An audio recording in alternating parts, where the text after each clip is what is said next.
Good morning students, सुप्रभात। आज हम कॉस्ट अकाउंट्स में स्टैंडर्ड कॉस्टिंग, प्रमाप लागत, इसके संबंध में आपसे बात करेंगे। आपको एक्सप्लेन करेंगे कि किस तरह से हम स्टैंडर्ड कॉस्टिंग जो है उसको हम एडॉप्ट करते हैं, प्रमाप लागतों को लेकर के चलते हैं। मैनेजमेंट प्रत्येक व्यवसाय का जो प्रबंधन होता है, वह प्रबंधन यह चाहता है कि वह जिस प्रोडक्ट को तैयार कर रहा है उस प्रोडक्ट की कॉस्टिंग को कम से कम उसके स्टैंडर्ड, उसके जो मानक है वो निर्धारित करें। जब हम कॉस्ट अकाउंटिंग की बात करते हैं और उसमें स्टैंडर्ड क्रिएशन की बात करते हैं, मानकों के निर्धारण की बात करते हैं, तो वस्तु की जो लागत है उस लागत को जो हम कैलकुलेट करते हैं, उन ओवरहेड्स को जो हम बांटते हैं, तो हम उसको 3 कैटेगरीज में अलग अलग बांट करके चलते हैं। एक, first material, second labour, third overheads.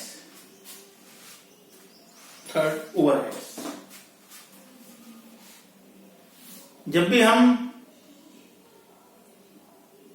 इसका एनालिसिस करेंगे, कॉस्ट का जो एनालिसिस करेंगे, तो कॉस्ट के एनालिसिस में मटेरियल की बात आएगी, लेबर की बात आएगी और ओवरहेड्स की बात आएगी। और प्रत्येक संस्थान सबसे पहले वस्तु को बनाने से पहले इनके संबंध में अपने स्टैंडर्ड्स को निर्धारित करता है। डिटर्मिनेशन ऑफ स्टैंडर्ड्स, जैसे फॉर एग्जांपल मटेरियल कितना लगेगा उस वस्तु को, उस प्रोडक्ट को तैयार करने में, उस प्रोडक्ट को तैयार करने में लेबर कितनी लगेगी, उस प्रोडक्ट को तैयार करने में ओवरहेड्स कितने होंगे। ये जब हम स्टैंडर्ड तय करेंगे तो उस स्टैंडर्ड में ये तय किया जाएगा। जबकि उस संस्थान के द्वारा एक्चुअल में जब वर्क किया जाता है, जब वास्तव में उसके द्वारा प्रोडक्शन किया जाता है, तो एक्चुअल में वर्क करने पर जो उसने स्टैंडर्ड निर्धारित किए थे, उन स्टैंडर्ड के अनुरूप भी काम हो सकता है और उनमें कहीं ना कहीं किसी तरह का वेरिएंस भी क्रिएट हो सकता है। वेरिएंस भी क्रिएट हो सकता है, उनमें अंतर भी आ सकता है, वेरिएंस। और ये जो अंतर होता है, जिनको कि हम वेरिएंस के नाम से जान रहे हैं, ये वेरिएंस फेवरेबल भी हो सकता है और अनफेवरेबल भी हो सकता है। फेवरेबल और अनफेवरेबल। जब हम हम इसको एनालाइज करेंगे, जब हम इसकी कंपैरेटिव स्टडी करेंगे एक्चुअल डाटा और स्टैंडर्ड को लेकर के, तो हमारे को ये पता लगेगा कि जो हमने प्रोडक्शन किया है उसमें जो हमारी कॉस्ट, जो हमने उसके स्टैंडर्ड तय करे थे उससे कॉस्ट कम आ रही है या उससे ज्यादा आ रही है। यदि कम आ रही है तो फेवरेबल है, और यदि ज्यादा आ रही है तो अनफेवरेबल है। अब मैनेजमेंट या प्रबंधक या मैनेजर ये जानना चाहेगा कि जो वेरिएंस क्रिएट हुआ है, ये जो अंतर आया है, ये अंतर किस कारण से आया है। ये जो वेरिएंस है वो ये वेरिएंस किस कारण से आया है। तो ये वेरिएंस जानने के लिए, ज्ञात करने के लिए हम मटेरियल वेरिएंसेस को कैलकुलेट करेंगे, हम लेबर वेरिएंसेस को कैलकुलेट करेंगे, और उसके साथ साथ ओवरहेड्स वेरिएंसेस को हम कैलकुलेट करेंगे, ताकि हमारे को पता लग जाए कि अंतर का कारण क्या है, चाहे वो फेवरेबल हो चाहे अनफेवरेबल हो। अनफेवरेबल है तो फिर और ज्यादा जरूरी हो जाता है कि हम यह पता करें कि किस कारण से ये जो अंतर आ रहा है, ये अंतर क्रिएट हुआ है। और ये जो वेरिएंसेज एनालिसिस है, स्टैंडर्ड वर्सेस एक्चुअल, इसी को हम स्टैंडर्ड कॉस्टिंग के नाम से जानते हैं। यही हमारे को, हम ये कह सकते हैं कि ये हमारा जो है क्या है, प्रमाप लागत या मानक लागतों के अंतर्गत आता है।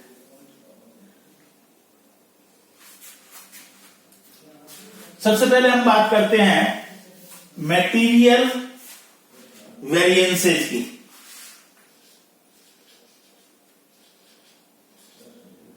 मटेरियल वेरिएंसेस, इसमें सबसे पहला जो वेरिएंस कैलकुलेट किया जाता है, फर्स्ट जो सबसे पहला वेरिएंस कैलकुलेट किया जाता है वो होता है material cost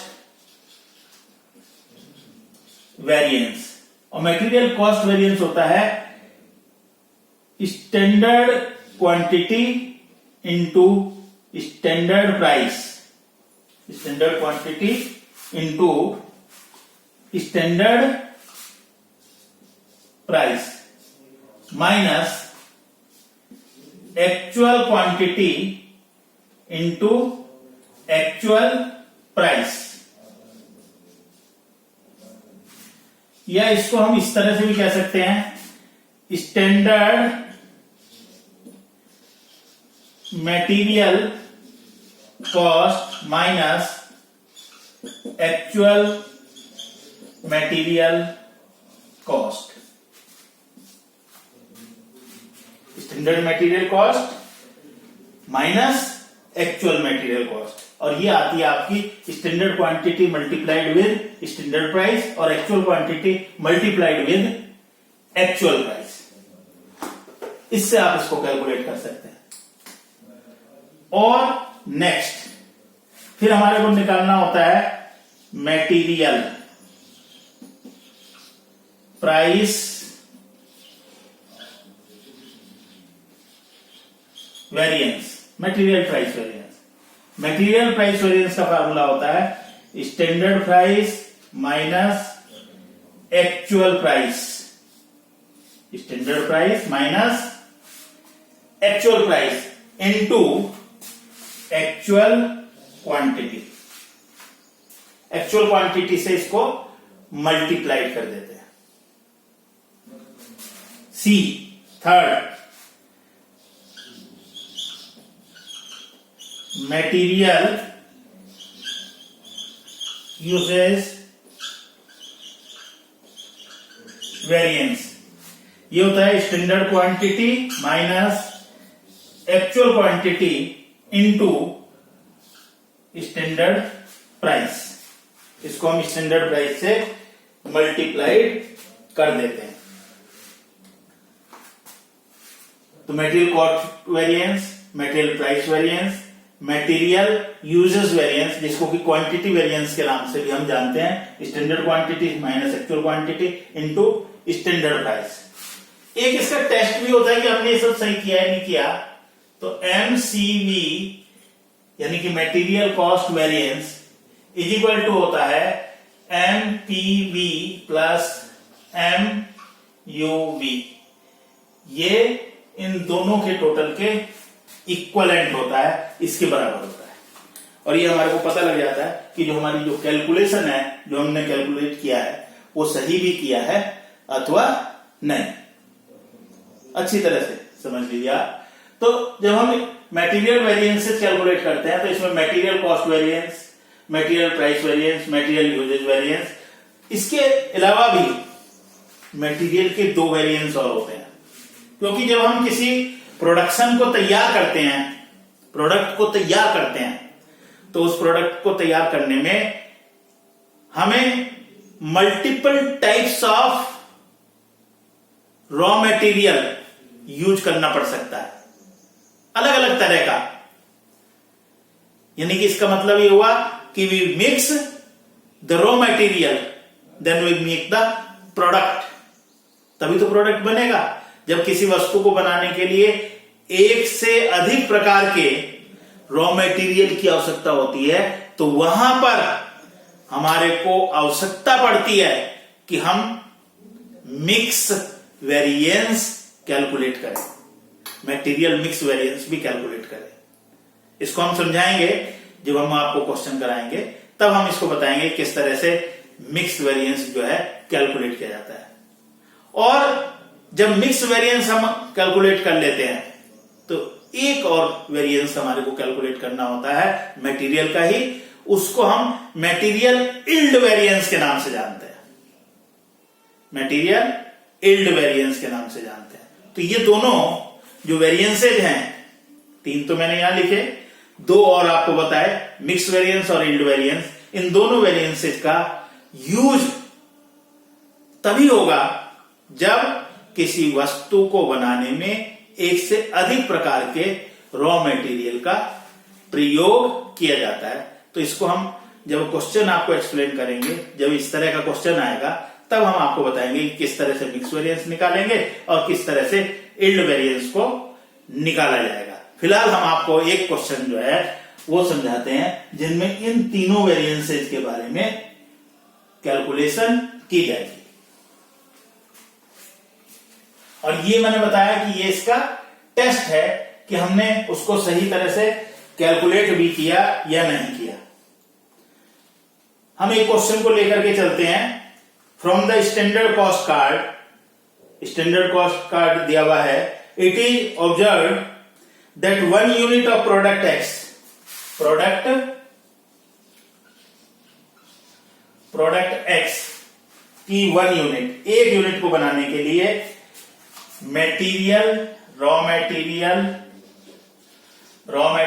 requires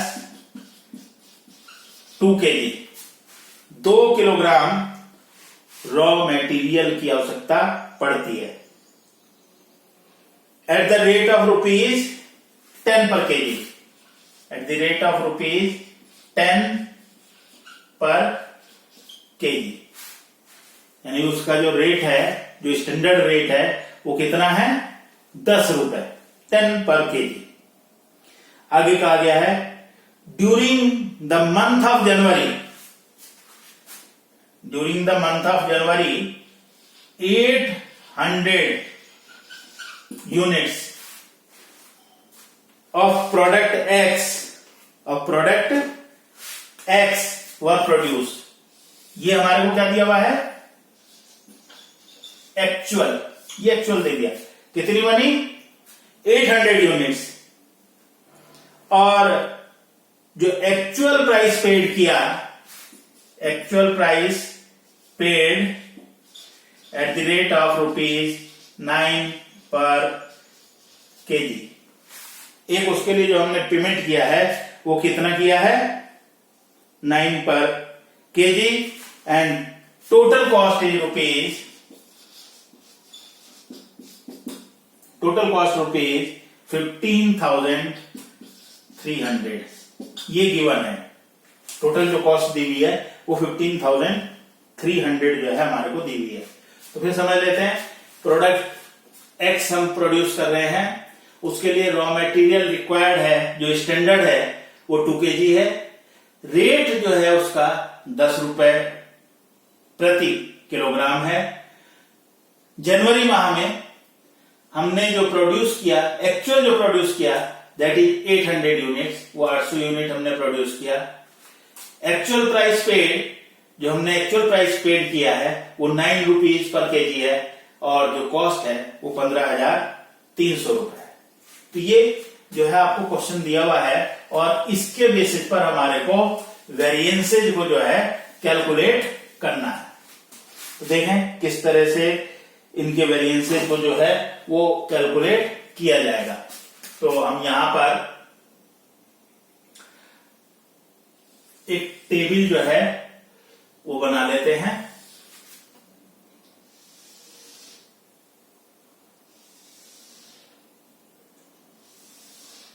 standard quantity, standard price, standard material cost, standard material cost, standard material cost, फिर actual quantity, actual price, actual material cost. ये एनालिसिस टेबल हम बनाएंगे पहले।